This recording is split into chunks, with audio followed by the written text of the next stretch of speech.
Parliament is an institution on its own. It manages its own affairs with departments and units over there. However, these people who make up Parliament, that is the human resource, the ideas, the knowledge that engineer the operational mechanisms in Parliament, are drawn from our political space. So sometimes we feel that whatever we believe in our various political parties, it's supposed to take dominance within the confines of Parliament. But Parliament is a constitutionally mandated institution that must be on its own, take its own decision, serve as check and balance and accountability to the executive, work hand in hand with other state-owned agencies, ministries, departments.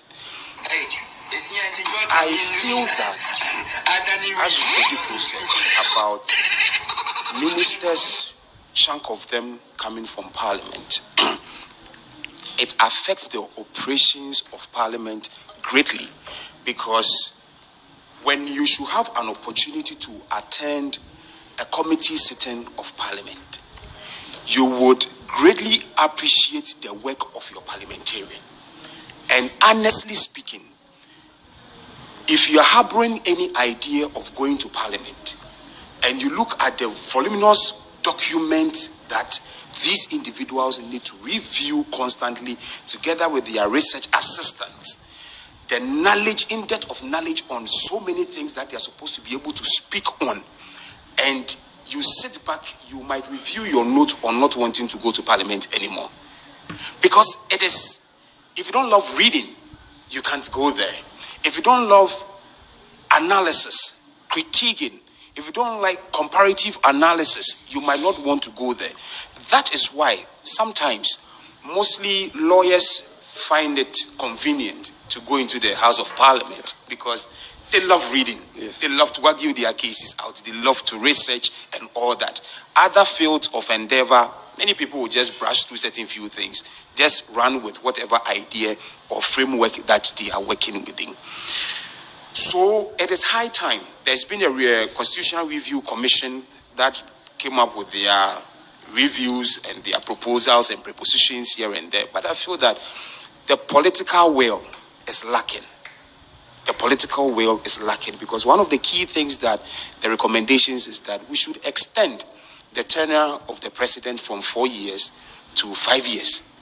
So if I am on in my first term and I say that I'll go and take the review and start to implement them so that his parliament will pass them, in my second term means I'm going for 4 years. An opposition sitting down within allow it and say that, hey, Ja, it's okay. I'm not allowing you to go for your 4 years. There are certain privileges that will be taken away from the presidency, i.e. the executives. There are certain other privileges that will also be given to other state-owned agencies, government bodies, for them to operate to form that synergy. I feel that we lack that synergy that is supposed to be working amongst the various state-owned institutions, especially Parliament. Which we're likely to have that this sitting. Yeah. At this particular moment, it's going to come out well.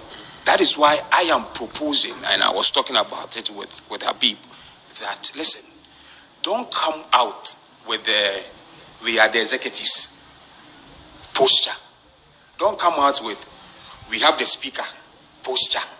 No, it's more of consensus building.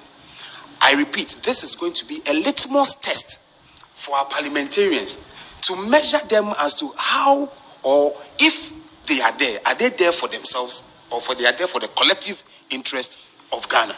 So this time around, that consensusness has to do with, oh, honey, we want to work on education. What is your plan for basic education?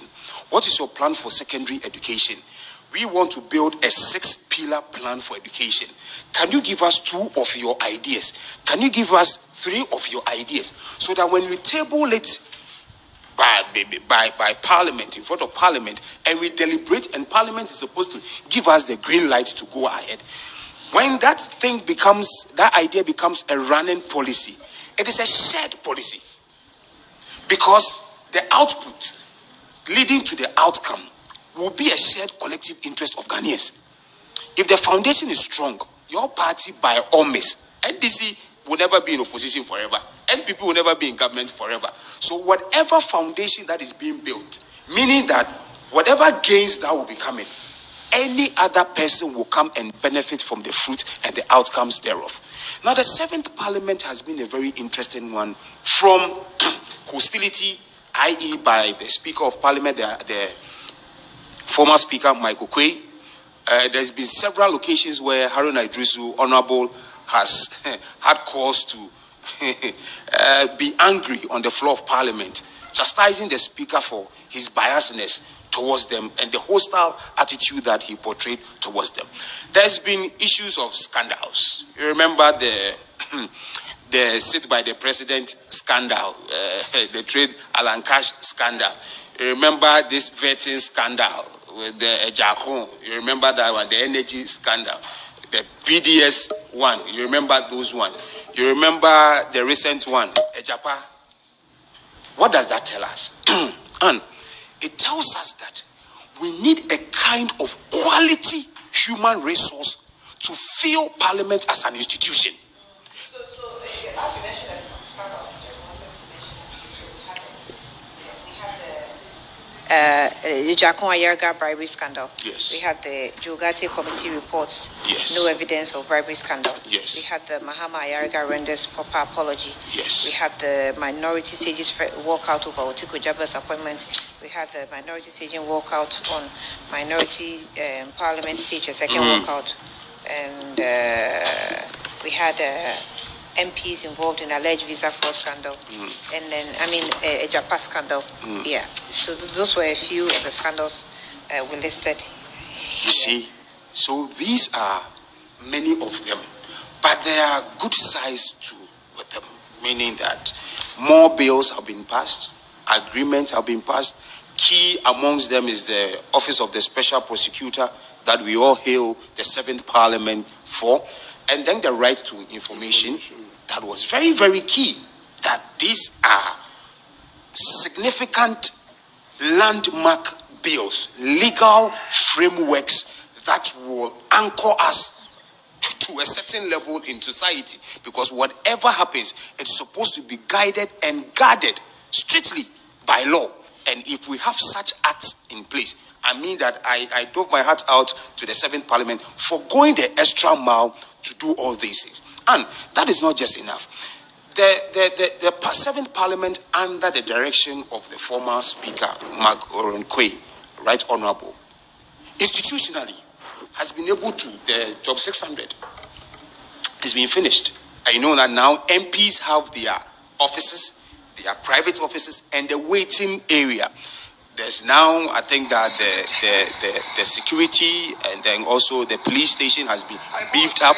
They are working on health facilities, gyms, and the rest of them. These are auxiliaries that probably might not seem important to you and I because we are outside the confines of Parliament. But if you see Parliament as an ecosystem institution, you will appreciate and recognize that these auxiliaries make up for the well-being and the entirety of Parliament for it to function and function well.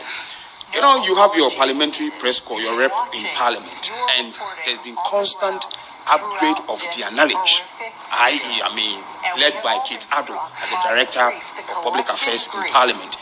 These are people, these are the stakeholders that Parliament works with.